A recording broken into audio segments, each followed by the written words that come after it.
Hello everyone, welcome to जेनीट education. My name is Pratiksha Tamrakar और हम कर रहे हैं class 12 chemistry chapter number 2 solutions. तो सॉल्यूशन में हम कर रहे थे कॉलिगेटिव प्रॉपर्टी। तो कॉलिगेटिव प्रॉपर्टी तो आई नो आपको बहुत अच्छे से क्लियर हो गई होगी कॉलिगेटिव प्रॉपर्टी क्या है।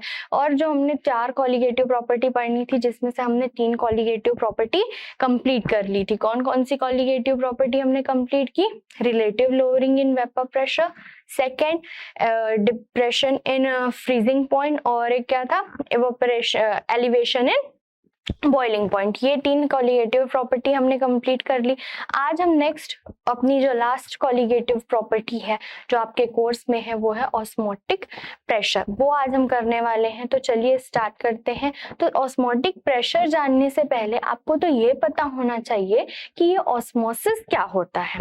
ठीक, चलिए देखते हैं क्या होता है ऑस्मोसिस।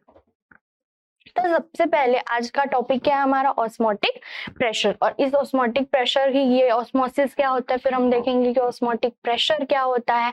उसके बाद हम इसका डेली लाइफ में जो एप्लीकेशंस है, बायोलॉजिकल एप्लीकेशन, प्लांट्स में एप्लीकेशन, वो सब देखने वाले हैं। फिर इसके थ्रू हम मोलिकुलर मास भी डिटरमाइन करेंगे सॉल्यूट का, और भी बहुत कुछ है। तो देखते हैं हम। तो फर्स्ट हमारा टॉपिक है ऑस्मोसिस। ऑस्मोटिक प्रेशर पढ़ने से पहले हमें ये तो क्लियर होना चाहिए कि ये ऑस्मोसिस क्या होता है। तो ये हम कैसे जानेंगे कि आपने जनरली देखा होगा कि जब एक मिनट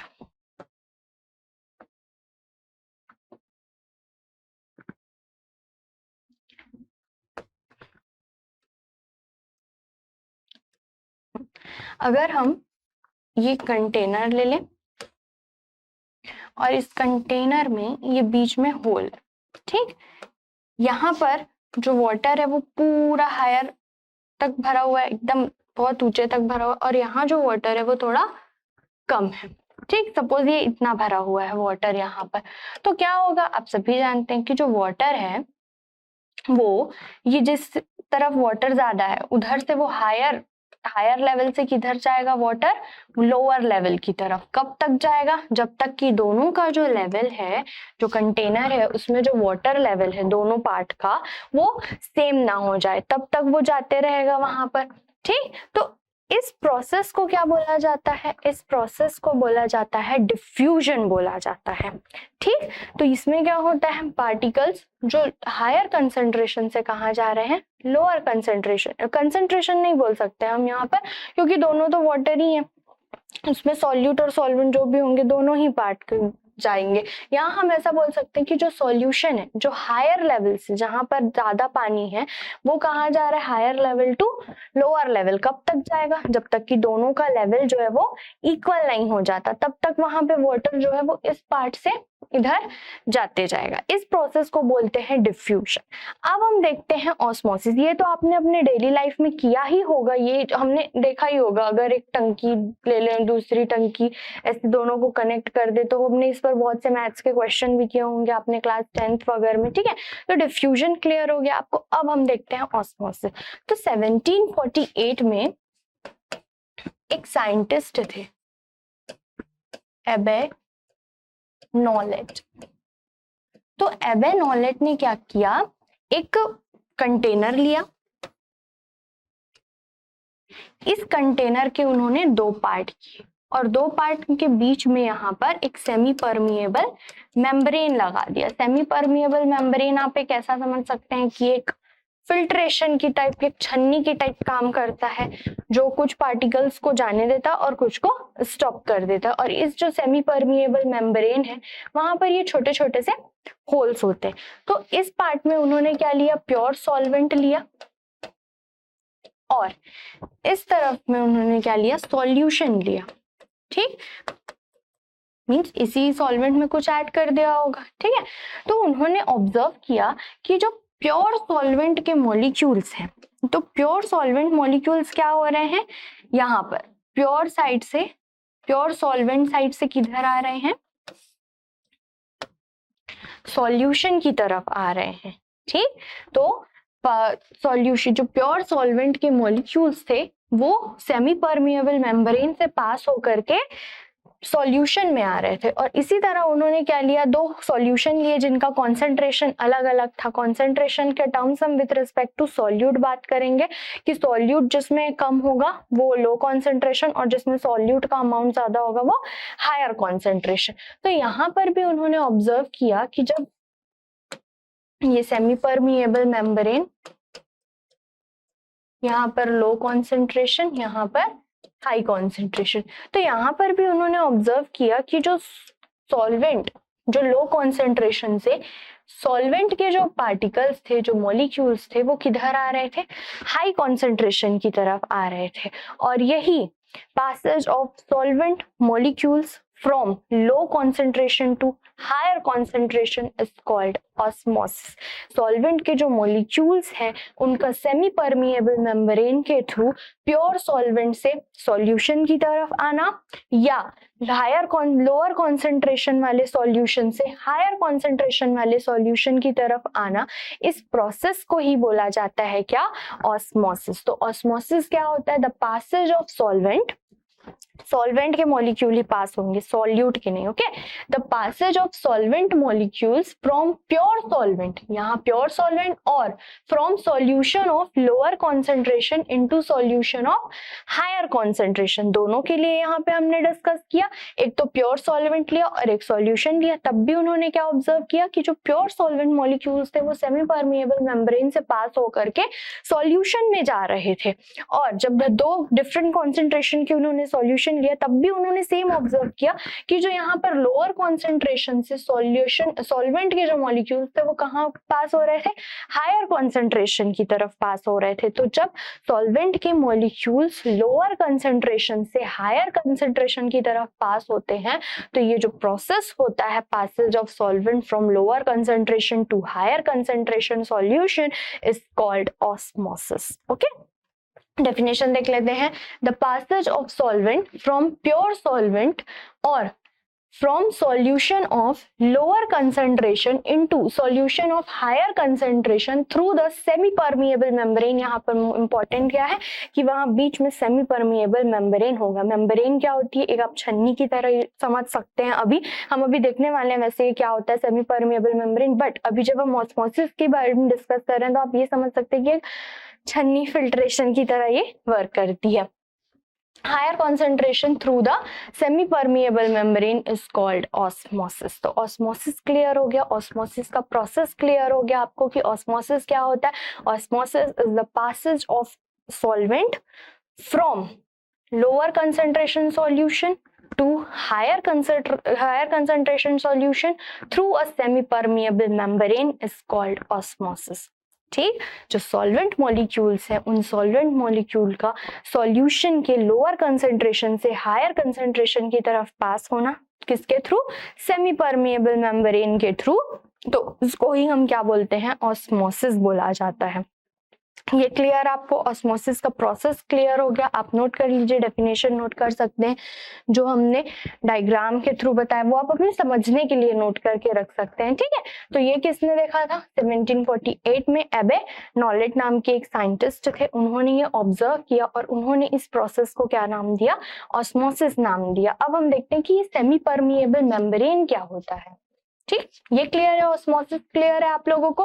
तो अब हम देखने वाले हैं सेमी परमिएबल मेम्ब्रेन। ठीक, चलिए, तो सेमी परमिएबल मेम्ब्रेन क्या होता है। Semi permeable membrane are a special type of membrane, एक स्पेशल टाइप की मेम्ब्रेन होती है जो कि एक कंप्लीटली एक शीट की तरह समझ सकते हैं आप, या एक फिल्म की तरह समझ सकते हैं, जिसमें छोटे छोटे से पोर्स होते हैं, होल्स होते हैं। इन होल्स इस टाइप के होते हैं कि इनसे सिर्फ जो सॉल्वेंट के मॉलिक्यूल्स हैं वो ही पास कर सकते हैं, जो सॉल्यूट के मॉलिक्यूल्स होते हैं वो इन्हें पास नहीं कर सकते। The semi permeable membrane are special type of membrane which appear to be continuous sheets और films, but actually they contain a network of microscopic holes और pores। ठीक, क्लियर है, सेमी परमिएबल मेम्ब्रेन क्या होता है, एक स्पेशल टाइप का membrane है, छन्नी समझ लीजिए अब आप। तो मेम्ब्रेन है और उस मेम्ब्रेन में क्या होता है, एक शीट फिल्म की तरह होती है जिसमें छोटे छोटे से पोर्स होते हैं। ठीक है, और ये पोर्स कैसे होते हैं? ये जो पोर्स होते हैं वो सिर्फ अपने में से सॉल्वेंट के मॉलिक्यूल को पास होने देते हैं, सिर्फ उन्हीं सॉल्वेंट मॉलिक्यूल को ये अलाउ करते हैं कि आप हमसे पास कर सकते हैं, आप सॉल्वेंट मॉलिक्यूल ही जो है सेमी परमेबल मेम्ब्रेन से पास हो पाते हैं। फॉर एग्जाम्पल हम लोग जो, आपने कभी चाय छानी होगी, ठीक, तो चाय छानने के लिए जब आप वो छन्नी का यूज करते हैं तो जो उसमें से लिक्विड होता है वो लिक्विड तो उसमें से नीचे चले जाता है, बट जो चाय पत्ती होती है और अगर अदरक वगैरह डाला है हमने या इलायची अगर ये सब डाला हुआ है तो वहां पर जो बड़े पार्टिकल्स होते हैं वो उस छन्नी से पार नहीं कर पाते, उस छन्नी को क्रॉस करके नहीं जा पाते। तो वैसे ही यहाँ पर जो सेमी परमिएबल मेम्ब्रेन होता है, उस सेमी परमिएबल मेम्ब्रेन सिर्फ जो सॉल्वेंट के मॉलिक्यूल्स होती है उन्हीं को अलाउ करती है कि वो उस सेमी परमिएबल मेम्ब्रेन को पार कर सकते, उससे पास हो सकते हैं, ठीक है। These semi-permeable membrane can be animal और vegetable origin, ये एनिमल्स और प्लांट्स दोनों में ही पाए जाते हैं। ये जस्ट उनका जो स्किन होता है उसके टिश्यू के नीचे में ही मिलते हैं ये। तो हम जो सेमी परमेबल मेम्ब्रेन होता है वो दो टाइप के होते हैं, एक नेचुरल भी होता है और जो सिंथेटिक भी होता है, जो मैन मेड होता है। They are present just under the outer skin of animals and plants. The common example of natural SPM means SPM semi permeable membrane का शॉर्ट फॉर्म है। तो नेचुरल SPM कौन होता है? पिग्स ब्लैडर, जो pig होता है उसका ब्लैडर वो सेमी नेचुरल SPM की तरह यूज किया जाता है। इसके अलावा आर्टिफिशियल SPM भी है, for example cellophane, parchment paper, freshly prepared inorganic substance such as copper, ferrocyanide and silicates of iron, cobalt, nickel etc. तो सेमी परमिएबल मेम्ब्रेन आपको क्लियर हो गया कि सेमी परमिएबल मेम्ब्रेन क्या होता है? एक शीट या फिल्म की तरह होता है जिसमें छोटे छोटे होल्स या पोर्स होते हैं और ये इस टाइप से स्ट्रक्चर्ड होते हैं कि सिर्फ सॉल्वेंट के जो मॉलिक्यूल्स होते हैं उन्हें ही अपने में से पास होने के लिए अलाउ करते हैं। और ये दो टाइप के हो सकते हैं, एक तो नेचुरल SPM और आर्टिफिशियल SPM। तो नेचुरल SPM कौन सा होता है? पिग्स ब्लैडर हो गया, और आर्टिफिशियल में हमारे पास तो सेलोफिन है, पार्चमेंट पेपर है, और क्या है? Inorganic substance like copper, ferrocyanide और silicates of iron, cobalt and nickel, ठीक। तो सेमी परमिएबल मेम्ब्रेन भी क्लियर हो गया, ऑस्मोसिस भी क्लियर हो गया आपको। तो ऑस्मोसिस में ये बहुत इंपॉर्टेंट होता है सेमी परमिएबल मेम्ब्रेन, ठीक। अब आगे बढ़ते हैं हम।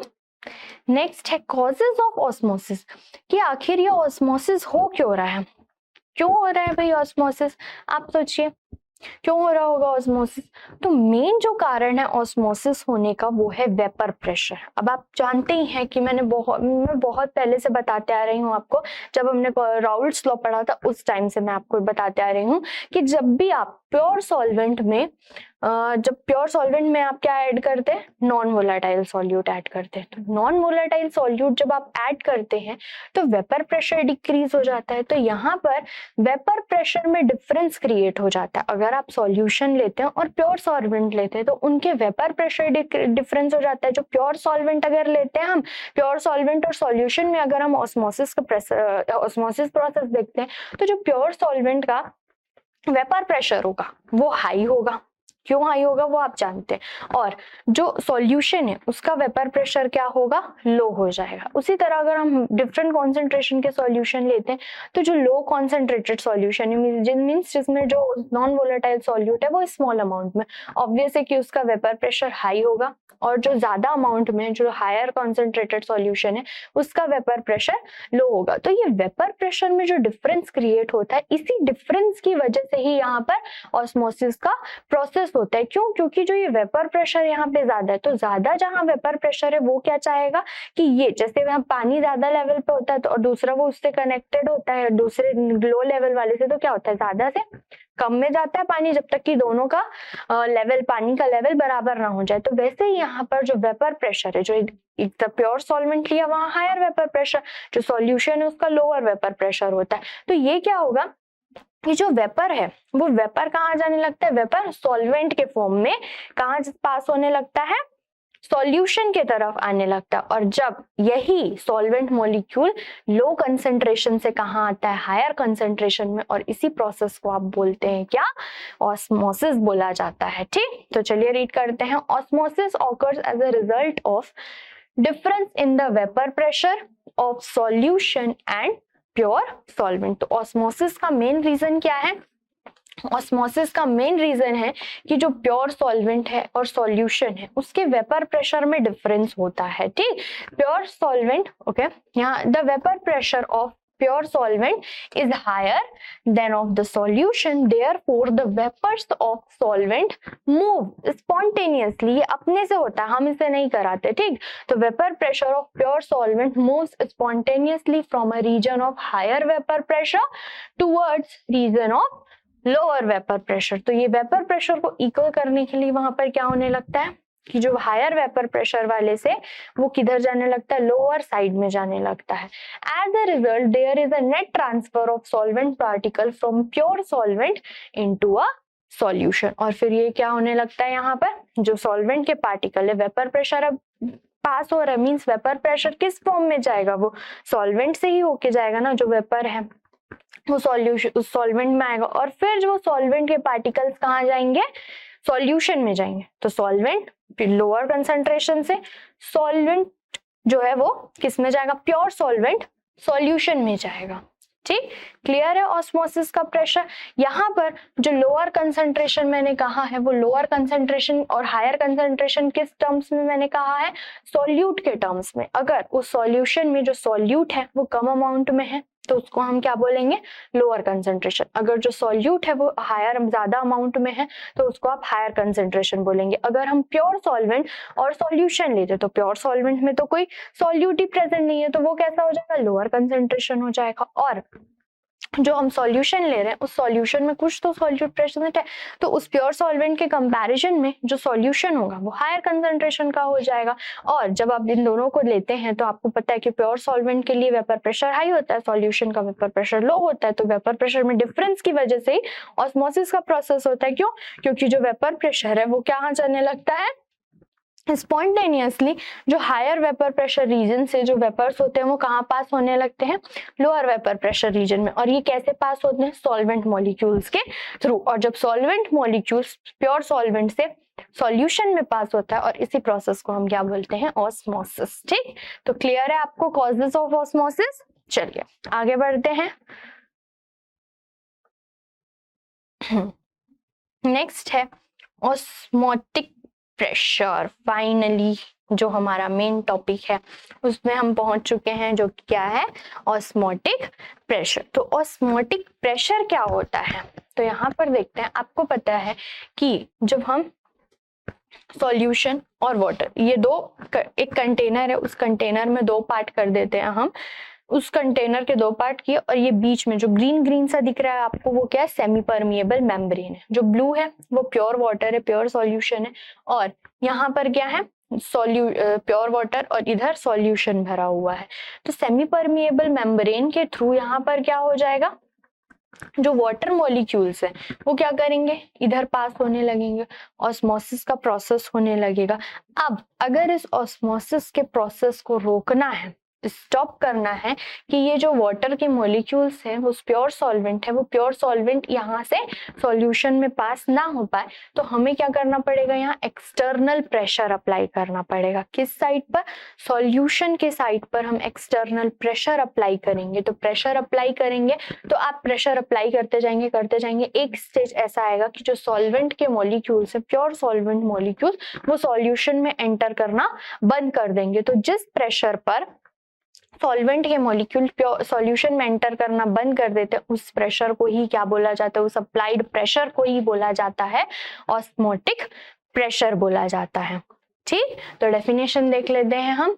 The osmotic pressure may be defined as the excess pressure that must be applied to the solution side as external pressure that must be applied on the solution side to prevent the passage of solvent into it through a semi permeable membrane। ठीक, तो solvent को जो solvent molecule है, pure solvent molecule है, वो semi permeable membrane के through क्या हो रहा था, सॉल्यूशन में चले जा रहा था।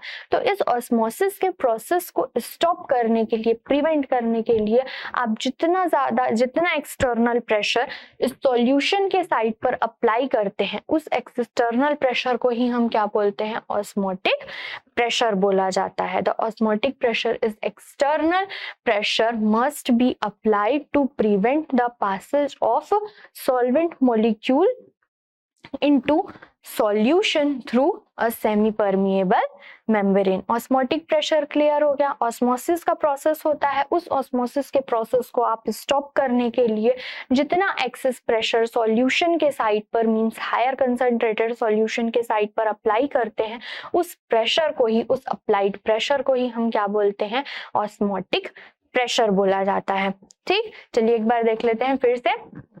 कंटेनर, इस कंटेनर में दो पार्ट किया हमने, कैसे, सेमी परमिएबल मेम्ब्रेन के थ्रू। एक पार्ट में वाटर भरा, एक में दूसरे में सॉल्यूशन भरा। तो अब यहाँ पर ऑब्वियस है ऑस्मोसिस का प्रोसेस होगा। Solvent molecules means water molecule कहाँ जाएंगे, सॉल्यूशन की तरफ जाएंगे। अगर अब हमें इस ऑस्मोसिस के प्रोसेस को स्टॉप करना है तो हमको क्या करना पड़ेगा कि इस सॉल्यूशन के साइड पर हम एक्सटर्नल प्रेशर अप्लाई करेंगे। ठीक है, तो ये जो एक्सटर्नल प्रेशर हम अप्लाई करते जाएंगे तो यहाँ पर क्या होते जाएगा, यहाँ पर और प्रेशर लगेगा और जो मॉलिक्यूल्स होंगे वो सब पास पास आते जाएंगे, और जब पास पास आते जाएंगे तो उनके बीच स्पेस ही नहीं बचेगा। पहले जितने मॉलिक्यूल्स थे वही पास पास आ गए, और जब उनके बीच स्पेस ही नहीं बचेगा तो ये सॉल्वेंट मॉलिक्यूल यहाँ पर से एंटर करना ही बंद कर देंगे। ये होता है मेन रीजन कि वहां पर जब हम प्रेशर अप्लाई करते हैं तो क्यों ये सॉल्वेंट के मॉलिक्यूल सॉल्यूशन में आना बंद कर देते, क्योंकि पहले इतना स्पेस रहा होगा। अगर आपने वहां पे प्रेशर कम कर दिया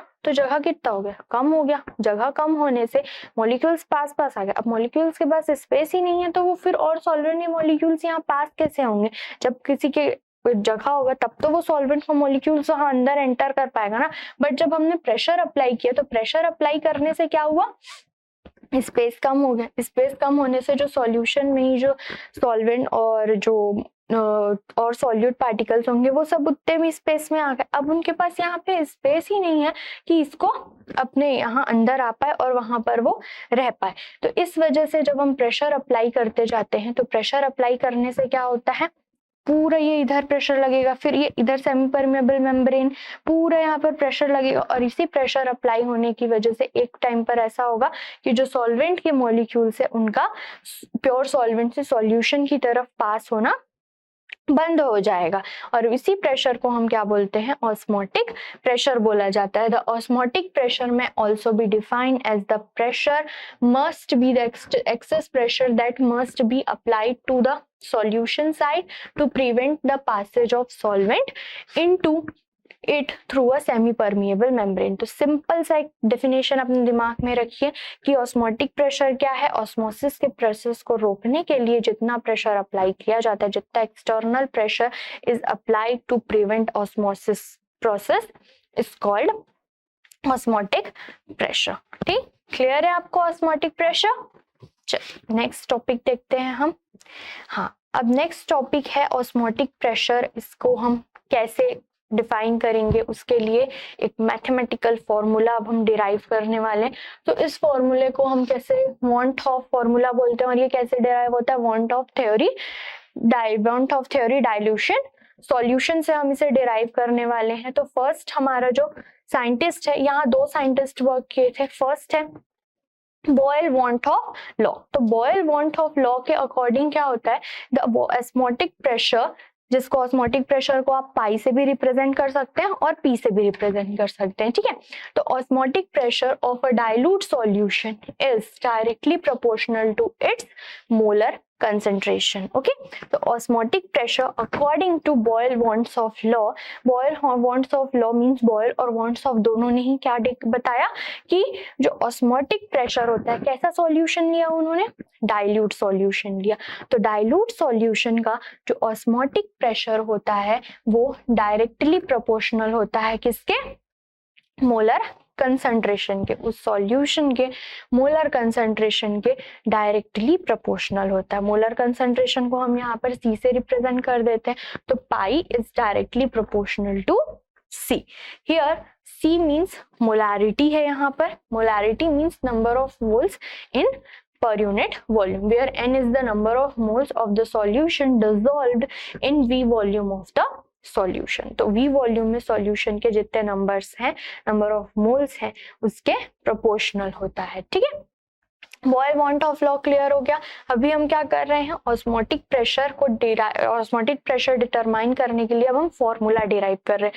वो हम किसके थ्रू कर रहे हैं, दो लॉज हैं, want of theory, dilute solution want of theory से कर रहे हैं हम. और उसमें पहला लॉ क्या लिया है हमने, बॉयल वॉन्ट ऑफ लॉ लिया है. तो बॉयल वॉन्ट ऑफ लॉ के अकॉर्डिंग जो ऑस्मोटिक प्रेशर होता है वो डायरेक्टली प्रोपोर्शनल होता है किसके, मोलर कंसंट्रेशन के डायरेक्टली प्रोपोर्शनल होता है. मींस पाई प्रोपोर्शनल टू सी. यहाँ पर C क्या है, N upon V. N upon V means number of moles present in a V volume of a solution. ठीक, इसको हम मोलारिटी भी बोल सकते हैं. मोलारिटी क्या होती है, number of moles present in a 1 litre of solution. ठीक, ये हो गया. अब सेकेंड लॉ क्या था, गे-लुसाक वॉन्ट ऑफ लॉ. पहला लॉ क्या था, बॉयल्स, पहला लॉ ये Boyle's van't Hoff law. Second है गे-लुसाक वॉन्ट ऑफ लॉ. तो गे-लुसाक वॉन्ट ऑफ लॉ ने हमें क्या बताया कि जो ऑस्मोटिक प्रेशर होता है means pi, osmotic pressure is directly proportional to Kelvin temperature. Means जो पाई होता है वो डायरेक्टली किसके प्रोपोर्शनल होता है, T के. अभी हमें पहले क्या पता चला था कि pi means osmotic pressure is directly proportional to molar concentration. अभी हमने क्या देखा, pi is directly proportional to T. अगर हम इन दोनों लॉ को एक साथ लाकर लिखे तो हम ऐसा लिख सकते हैं, pi is directly proportional to CT. Pi C के भी प्रोपोर्शनल है, पाई टेम्परेचर के भी प्रोपोर्शनल है. Means osmotic pressure molar concentration के भी प्रोपोर्शनल है, ऑस्मोटिक प्रेशर टेम्परेचर के भी प्रोपोर्शनल है. तो हम ऐसा लिख सकते हैं कि ऑस्मोटिक प्रेशर मोलर कंसंट्रेशन और टेम्परेचर दोनों के ही प्रोपोर्शनल होगा. तो pi is directly proportional to molar concentration and temperature. अब आपको तो पता ही है कि प्रोपोर्शनैलिटी की साइन जब हटाते हैं तो कांस्टेंट लगता है. तो हमने यहाँ पर कांस्टेंट क्या यूज किया, R. ठीक, तो यहाँ पर where R is a constant वो तो आपको पता है, लेकिन उस कांस्टेंट का नाम क्या है, solution constant as is the same as the gas constant R, जिसकी वैल्यू कितनी होती है 0.0821 litre ATM Kelvin inverse mole inverse. ठीक, हमने कभी क्या कर रहे हैं, ऑस्मोटिक प्रेशर कैलकुलेट करने के लिए फॉर्मूला डेराइव कर रहे हैं, जिसमें हमने फर्स्ट लॉ यूज किया था बॉयल्स का, बॉयल वॉन्ट ऑफ लॉ, जिससे हमें पता चला कि जो ऑस्मोटिक प्रेशर होता है वो कंसंट्रेशन के डायरेक्टली प्रोपोर्शनल होता है. फिर हमने किसका लॉ यूज किया था, वॉन्ट ऑफ गे-लुसाक लॉ यूज किया था. तो उससे हमें पता चला कि जो ऑस्मोटिक प्रेशर होता है वो टेम्परेचर के डायरेक्टली प्रोपोर्शनल होता है. अगर हम इन दोनों को साथ में लिखते हैं तो pi is directly proportional to CT. Proportionality का साइन हटाएंगे तो यहाँ पर क्या लगेगा, कांस्टेंट. कौन सा कांस्टेंट है, R, जो कि गैस कांस्टेंट के जैसा ही होता है और इसकी वैल्यू क्या होती है 0.0821 litre ATM Kelvin inverse mole inverse. अब इसको आप कैसे लिख सकते हैं, यहाँ पर पाई इज इक्वल्स टू, अगर since C is equals to N upon V, तो हम यहाँ पर C की जगह पे N अपॉन V रख सकते हैं. तो ये आ गया N अपॉन V RT. अब ये V कहाँ चले जाए, इस तरफ, तो ये क्या आ गया, pi V N RT.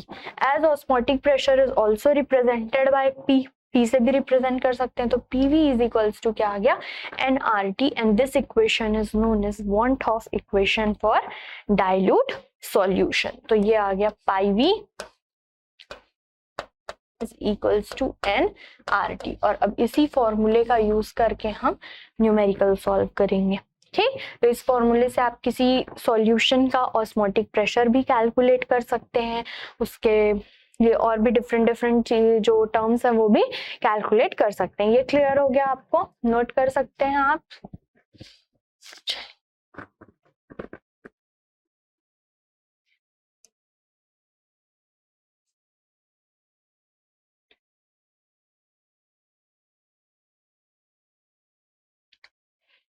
Next है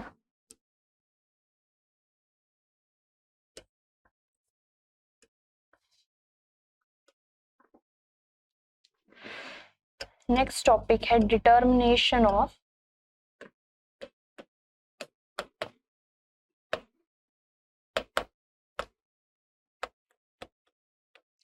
determination of molar mass of solute। तो ये अब हम कैसे करने वाले हैं, अभी हमने क्या फॉर्मूला मिला हमें, pi is equals to n upon v R T. ठीक, तो n क्या है, number of moles of solute, number of moles is equals to क्या होता है, mass of solute upon molar mass of solute. तो मास ऑफ सॉल्यूट को हम WB से रिप्रेजेंट कर लेते हैं और मोल्स ऑफ सॉल्यूट को, sorry molar mass of solute को MB से। तो ये कितना आ जाएगा, आर टी अपॉन V। तो फाइनली यहाँ पर लिख देते हैं हम, here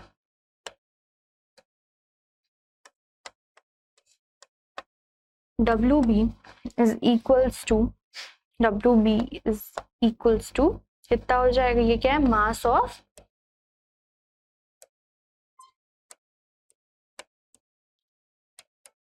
solute and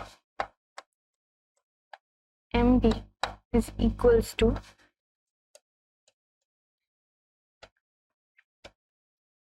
molar mass of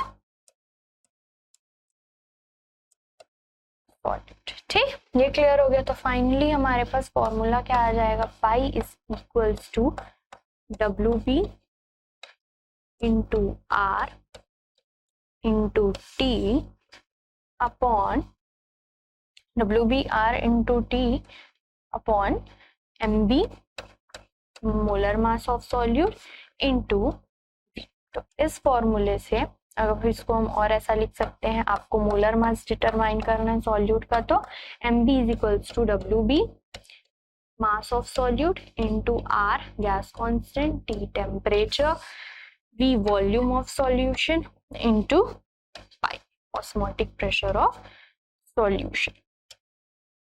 तो ये हो गया हमारा फॉर्मूला। ठीक, तो इस फॉर्मूले के थ्रू आप डिटरमाइन कर सकते हैं मोलर मास को। तो ये आप नोट कर लीजिए।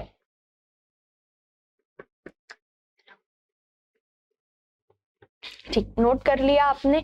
तो इस फॉर्मूले का यूज करके, एक ये फॉर्मूला और एक pi v is equals to nRT, ये दो फॉर्मूले का यूज करके हम न्यूमेरिकल सॉल्व करेंगे। ठीक है, तो आज के लेक्चर में बस इतना ही, मिलते हैं नेक्स्ट वीडियो लेक्चर में। नेक्स्ट वीडियो लेक्चर में हम देखेंगे isotonic solutions, hypotonic, hypertonic solutions.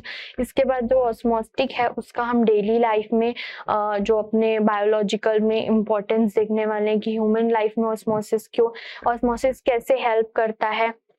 ठीक, और प्लांट्स में ऑस्मोसिस का क्या रोल है, और भी बहुत सारे डेली लाइफ में ऑस्मोसिस के क्या यूजेस हैं वो भी हम देखने वाले हैं। और लास्ट हम देखेंगे रिवर्स ऑस्मोसिस, और उसके बाद हम कुछ करेंगे न्यूमेरिकल्स। तो मिलते हैं नेक्स्ट वीडियो लेक्चर में। Thank you.